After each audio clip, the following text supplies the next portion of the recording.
Hey guys, what's up? I'm Alex. Work with Elevate Youth a lot.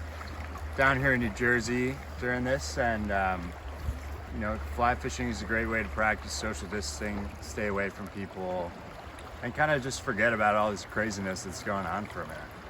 So we're just going to talk about the difference between fly fishing and spin fishing fundamentally.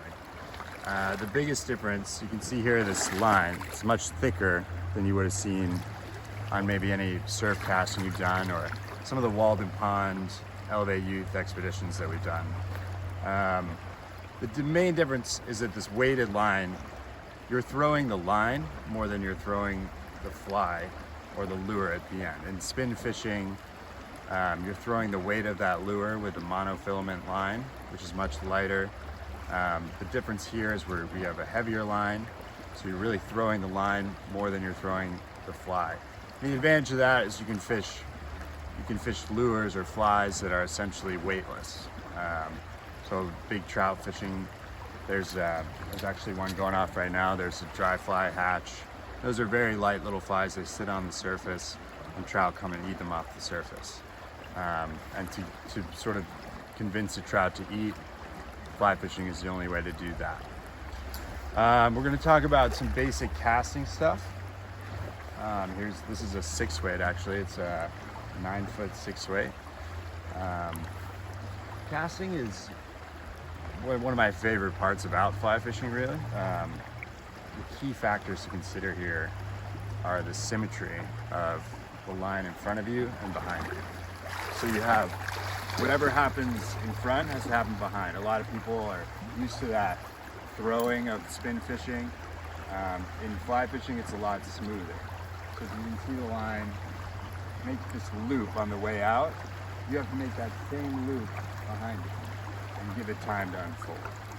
So as we continue casting, throw that loop. What we're trying to do here, there's trout all throughout this section. They're sitting behind rocks, they're waiting. What we're fundamentally trying to do is cover water. So I'm casting this out, I'm letting the fly swing around in the current, and if you think about it like a topographical map that you've probably seen in other Elevate Youth hiking stuff, or a Wi-Fi signal, we're just trying to cover water. Every 2 feet, we're gonna take a step, let the fly swing in that zone, and hopefully a trout will come eat it. So we'll be back in a second, hopefully with a fish to show you. All right, so we caught one. You keep your hands wet anytime you pick up a fish. It's a nice rainbow trout.